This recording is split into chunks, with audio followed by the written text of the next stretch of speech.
अब हम हरित रसायन जो है ये कैसे प्रदूषण को कम करने का एक बहुत ही इम्पॉर्टेंट एक पार्ट बना है आज के जीवन शैली में, इसके बारे में जानेंगे कि green chemistry as an alternative tool for reduce pollution. तो हम ये जानते हैं कि वातावरण का जो प्रदूषण होता है वो बहुत सारे अभिक्रियाओं, बहुत सारे प्रक्रियाओं से हो रहा है, और इन सारी प्रक्रियाओं में हमने देखा कि घरेलू अपशिष्ट भी हैं, औद्योगिक संयंत्रों में होने वाली क्रियाएं भी हैं, कई प्राकृतिक घटनाएं भी हैं। इन सभी के फलस्वरूप जो प्रदूषण है वो फैल रहा है। तो ये जो प्रदूषण है ये जब वातावरण में फैल रहा है तो बहुत सारे विषैले रसायन के कारण ये प्रदूषण हो रहा है। तो बहुत सारे केमिस्ट ने ये देखा कि बहुत सारे ऐसे भी उत्पाद बनाए जा सकते हैं जो हमारे डेली रूटीन में उपयोग में आते हैं, क्योंकि आज की हमारी जो जीवन शैली है वो भी बहुत आधुनिक हो गई है, बहुत हम आराम प्रिय हो गए हैं, बहुत सारी वस्तुएं हमें चाहिए अपने जीवन यापन करने के लिए। तो ग्रीन केमिस्ट्री जो है ये एक क्रांति लाती है जिससे कि प्रदूषण भी कम हो और हमें चीज़ें भी मिलती रहें। तो ऐसे वस्तुओं का निर्माण जिनके द्वारा प्रदूषण कम से कम हो। तो रसायनज्ञों ने ऐसा सोचा कि क्यों न रासायनिक अभिक्रियाओं द्वारा हम ऐसे दैनिक उपयोग में लाए जाने वाले पदार्थों को उत्पादन करें जिसमें कोई विषैले रसायन भी ना हो और ना ही इससे वायुमंडल को किसी प्रकार का नुकसान पहुँचे। तो ऐसे पदार्थों का निर्माण करना ही एक तरह से हरित रसायन या ग्रीन केमिस्ट्री के अंतर्गत आता है। बहुत सारे ऐसे जो केमिकल होते हैं इनका जो डाटाबेस है वो बनाया जा रहा है कि इन रसायनों को, ये जो विषैले रसायन होते हैं ये कम से कम प्रकृति में जाकर मिले। यानी हम ये कह सकते हैं कि ज़रूरी नहीं है कि बहुत सारे जो उपयोग में लाई जाने वाली वस्तुएं हैं उससे हमेशा ही विषैले गैस उत्पन्न हो या हमेशा ही उसमें से प्रदूषण हो। तो ग्रीन केमिस्ट्री एक बहुत बड़ा एक माध्यम है जो हमें प्रदूषण को कम करने में मदद कर रहा है। हरित रसायन में ये देखा गया कि कई ऐसे खोज किए जा रहे हैं जिसमें विषैले कार्बनिक पदार्थों का उपयोग न करके जल का उपयोग किया जाए, जैसे कि इसमें फिनाइल है इसकी जगह पर, या कार्बन टेट्राक्लोराइड, या फिर मिथिल या बेंजीन, इनकी जगह पर जल को माध्यम के रूप में उपयोग में लाया जा सके। हरित रसायन पदार्थों के उत्पादन का वह प्रक्रम है जो पर्यावरण में न्यूनतम प्रदूषण या खराबी लाता है। इसमें हम देखते हैं कि जो हरित जो रसायन होती है उसमें सौर ऊर्जा, माइक्रोवेव की जो सूक्ष्म तरंगे हैं, ध्वनि तरंगे हैं, एंजाइम हैं, इनका प्रयोग किया जाता है। ये इको फ्रेंडली होती है, पर्यावरण मित्र की तरह होती हैं, जिससे बहुत ज़्यादा प्रदूषक गैसें जो है वो प्रकृति में नहीं मिल रही हैं। प्रकाश रसायन या फोटोकेमिस्ट्री या सोनो रसायन या सोनो केमिस्ट्री इसकी नई शाखा है हरित रसायन के अंतर्गत।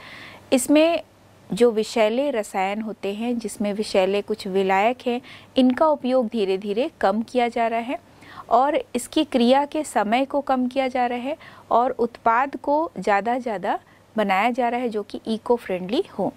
फोटो रसायन का उपयोग बहुत पहले से हो रहा है, लेकिन सोनो रसायन में लगातार खोज जारी है। जो एंजाइम है इसका उपयोग पहले से बहुत अधिक लेवल पर किया जा रहा है। इससे संबंधित एक दवाई है एम्पिसिलिन या एमॉक्सिलिन। ये सारी जो दवाइयाँ होती हैं जो एंजाइमेटिक रिएक्शन से लगातार बनाई जा रही हैं। अब हम ये जानेंगे कि ये जो ग्रीन केमिस्ट्री है इसके क्या क्या अचीवमेंट्स हैं, क्या क्या इसकी उपलब्धियाँ हैं।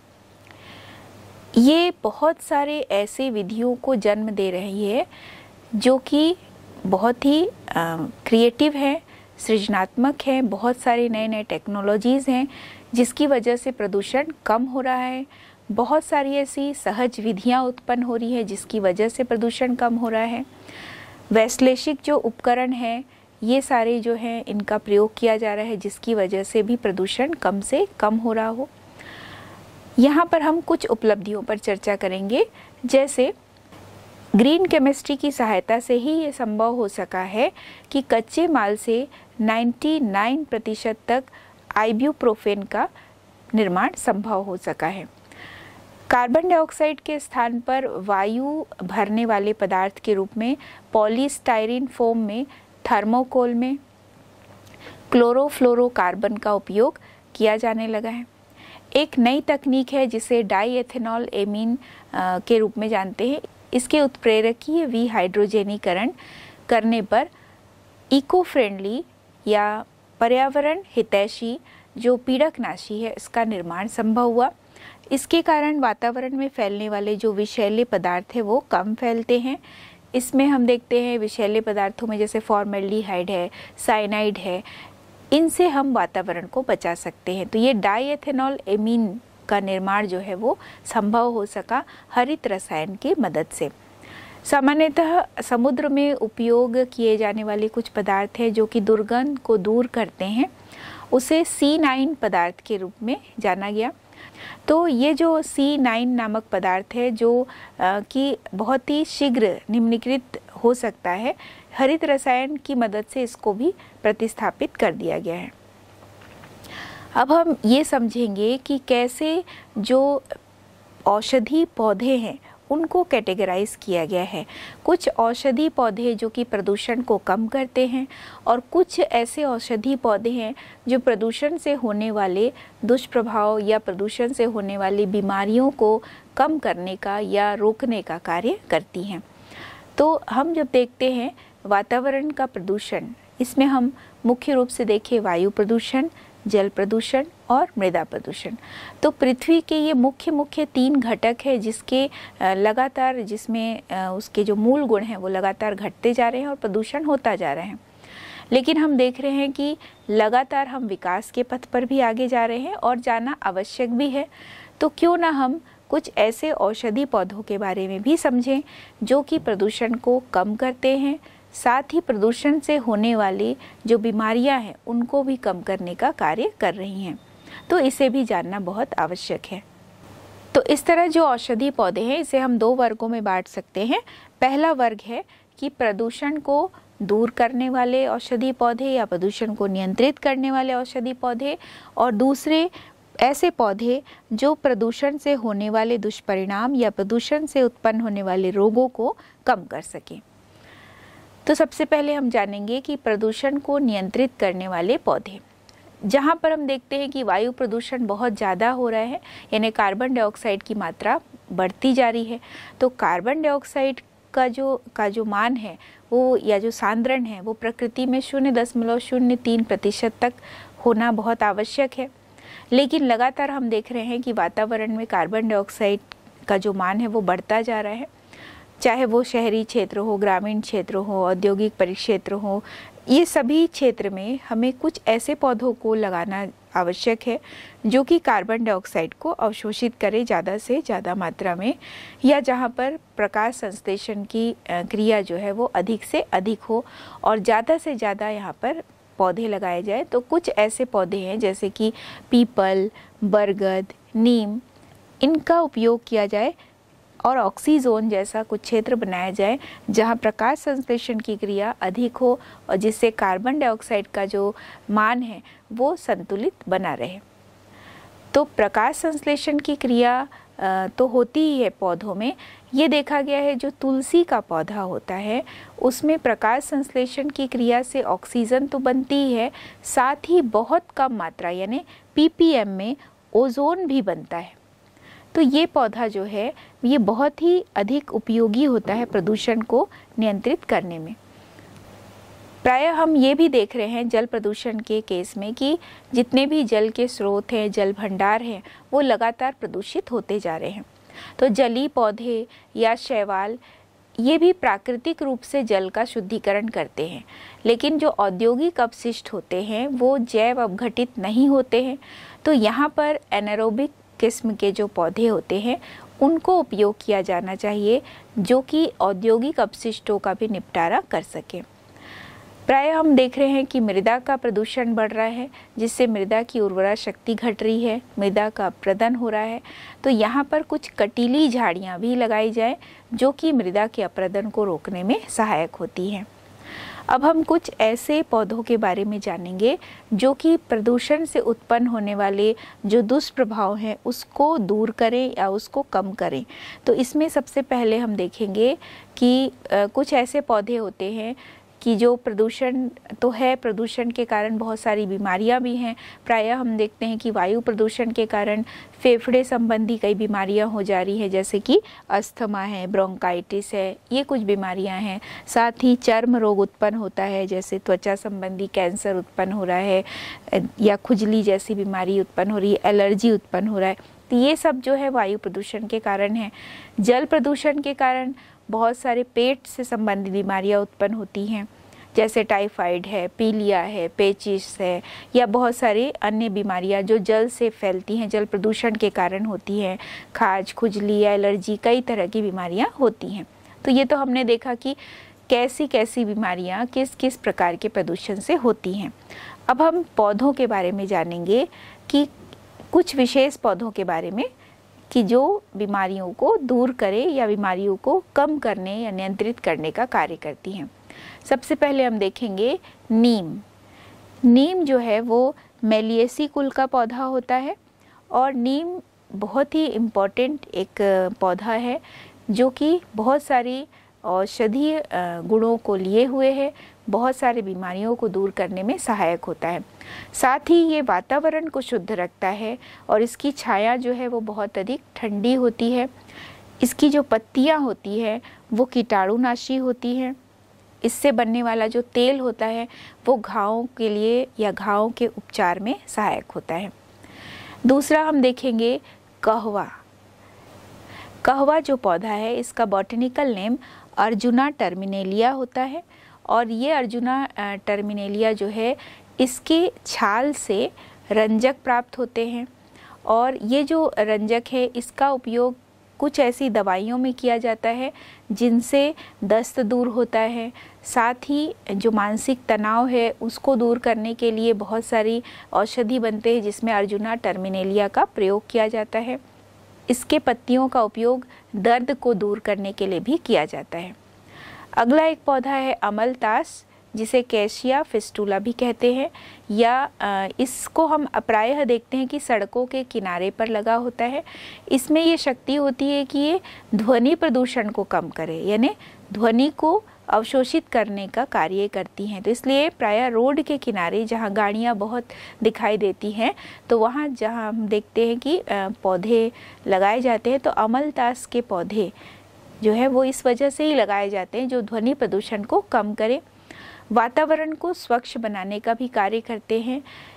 इसकी जो फलियां होती हैं, उसके जो गुदे होते हैं वो पेट साफ करने की औषधि के रूप में लाए जाते हैं और इसमें इससे भी रंग प्राप्त होता है, रंजक प्राप्त होता है जो कि चमड़े की रंगाई में भी उपयोग में लाए जाते हैं। आंवला। आंवला जो है वो एम्बिलिका ऑफिसिनेलिस नाम से जाना जाता है और चूँकि आंवला जो है ये बहुत ही महत्वपूर्ण एक औषधि है जिसका हम डेली रूटीन में उपयोग करें तो हम हमेशा स्वस्थ रह सकते हैं। इसका प्रयोग त्रिफला चूर्ण के रूप में भी होता है। त्रिफला चूर्ण में आंवला बहुत ही एक इम्पॉर्टेंट कंपोनेंट होता है जो पेट संबंधी बहुत सारे विकार को दूर करने में सहायक होता है। आंवले का जो बीज है उसका जो पाउडर होता है वो बाल धोने के लिए, बालों को मजबूत बनाने के लिए भी किया जाता है। तुलसी, जिसका बॉटनिकल नेम है ऑसिमम सैंक्टम, तो ये जो ऑसिमम सैंक्टम है प्रायः हम देखते हैं कि घरों में, मंदिरों में ये लगाया जाता है जो वातावरण को शुद्ध करने का कार्य करता है। और ये जो तुलसी है, ये तुलसी की जो पत्तियां होती हैं ये खांसी के उपचार में, बुखार को कम करने में उपयोग में लाए जाते हैं। ये बहुत अच्छे एंटीसेप्टिक के रूप में भी उपयोग में लाए जाते हैं। इनमें एंटीसेप्टिक का भी गुण होता है। अगला है महुआ या जिसे मधुका इंडिका भी कहते हैं। महुआ के जो बीज है, उसके फल हैं, फूल है, उसकी पत्तियां हैं, ये सभी औषधि के रूप में उपयोग में लाए जाते हैं। चर्म रोग जो होते हैं, त्वचा संबंधी जो बीमारियां होती हैं उनको दूर करने के लिए महुआ का प्रयोग किया जाता है। या महुआ में तो सभी चीज़ इम्पॉर्टेंट है, उसका बीज, उसके जो फल हैं, उसके गुदा है, उसकी पत्तियां हैं, फूल हैं, ये सारा ही इसका औषधि गुण लिए हुए होता है। अगला हम देखेंगे रतन जोत, जिसे जेट्रोफा सर्कस भी कहा जाता है। इसके बीज से प्राप्त जो तेल है, इसके द्वारा बायोडीजल का उत्पादन किया जा रहा है और इसकी पत्तियों से प्राप्त जो दूधिया रस होता है वो बहुत सारे घाव के उपचार में, बहुत सारे वुंड्स के उपचार में इसको लाया जा रहा है। अगला है रिसिनस कम्युनिस, जिसे हम अरंडी भी कहते हैं। इससे बनने वाले तेल के द्वारा साबुन, मोमबत्ती या अन्य ऐसी औषधियाँ भी बनाई जा रही हैं और इसके जो तेल होते हैं, अरंडी का जो तेल होता है वो दर्दनाशी के रूप में या अन्य बहुत सारे बीमारियों में उपयोग में लाया जाता है। हर्रा, जिसे टर्मिनेलिया चेबुला भी कहते हैं, हर्रा जो होता है इसके अंदर 30 से 32 प्रकार के टैनिन होते हैं और इस टैनिन का प्रयोग जो है वो चमड़े की रंगाई में किया जाता है। इस हर्रा को त्रिफला चूर्ण में भी उपयोग में लाया जाता है, जो कि पेट संबंधी बीमारियों को दूर करने के लिए प्रयोग किया जाता है। साथ ही इसके फल का जो पाउडर होता है वो दमा के इलाज में भी बहुत महत्वपूर्ण होता है। तो ये है हर्रा। इसके बाद हम जानेंगे खस, जिसे हम वेटिवेरिया ज़ाइज़ेनॉइड्स कहते हैं। वेटिवेरिया ज़ाइज़ेनॉइड्स जो है वो इसका बॉटनिकल नेम है। इसका उपयोग जो है वो सौंदर्य प्रसाधन, बहुत सारे कॉस्मेटिक्स में किया जाता है। बहुत सारे शरबत जो औषधि गुण लिए हुए होते हैं, इत्र हैं, उनमें भी इसका उपयोग किया जाता है। ये पेट को ठंडा रखने वाले शरबत के रूप में उपयोग में लाया जाता है। ये इंसेक्ट रिपेलर भी होते हैं, कीट प्रतिकर्षी भी होते हैं और इसका उपयोग बहुत सारे बीमारी जैसे गठिया है, कमर दर्द है, हाथ पैर दर्द है, इसके रूप में इसका उपयोग किया जाता है। या कई बार शरीर में मोच आ जाती है तो भी इस तरह से खस का प्रयोग किया जाता है। खस जो है वो बहुत सारे औषधि गुण लिए हुए होता है। ये एक अच्छा प्रशीतक होता है, उत्तेजक होता है। अगला हम देखेंगे अफीम, जिसे हम पापावर सोमनीफेरम भी कहते हैं। अफीम जो है वो उसके द्वारा बहुत सारे ऐसे एल्कलॉइड्स बनते हैं जो कि लकवा जैसी बीमारियों को ठीक करने में सहायक होते हैं। बेल, जिसे एगल मार्मेलॉस कहते हैं, ये एगल मार्मेलॉस जो है वो भी बहुत सारी बीमारियों को दूर करने में सहायक होते हैं। पेट संबंधी बीमारी, शीतलता प्रदान करते हैं पेट को। पेचिस है, जुलाब में ये उपयोग में लाए जाते हैं। तो ये जो कुछ पौधों के बारे में हमने जाना, जिसमें हमने देखा कि बहुत सारी इसमें बीमारियां थी जो कि वायु प्रदूषण, जल प्रदूषण, मृदा प्रदूषण, ध्वनि प्रदूषण, इससे होने वाले दुष्प्रभाव को दूर करने में सहायक है। अब हम कुछ ऐसी नीतियों के बारे में जानेंगे जो कि इन्वायरमेंटल पॉल्यूशन प्रोटेक्शन नीतियां हैं, यानी बहुत सारी ऐसी नीतियां बनी हुई हैं जो कि पर्यावरण प्रदूषण को कम करने, नियंत्रित करने में सहायक है।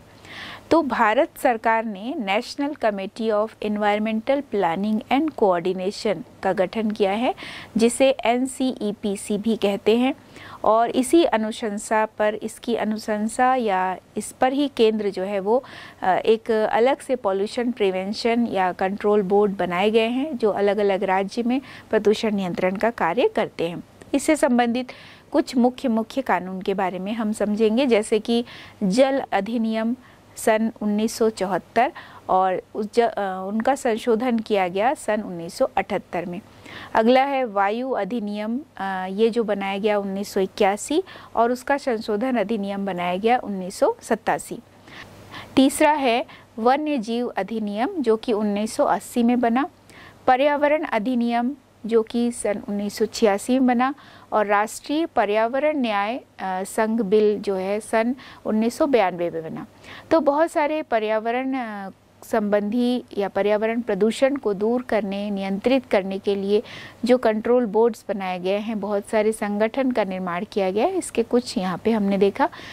पर्यावरण, वन और वन्य जीव का मंत्रालय जिसका गठन 1980 में किया गया।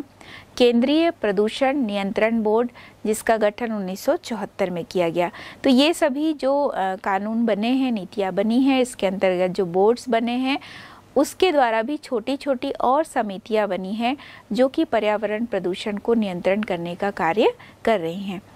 तो इस तरह से हमने ये देखा कि किस तरह पर्यावरण प्रदूषण के अंतर्गत हमने वायु प्रदूषण, जल प्रदूषण, मृदा प्रदूषण और इनसे होने वाले जो दुष्प्रभाव हैं उनको समझा, और इन दुष्प्रभावों से हम कैसे बच सकते हैं, कैसे इस पर नियंत्रण किया जा सकता है, इनके बारे में समझा।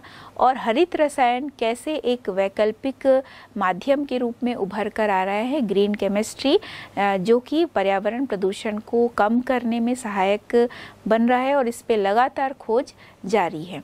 तो इस तरह से इस चैप्टर में हमने पर्यावरण प्रदूषण संबंधी बहुत सारे टॉपिक्स के बारे में समझा।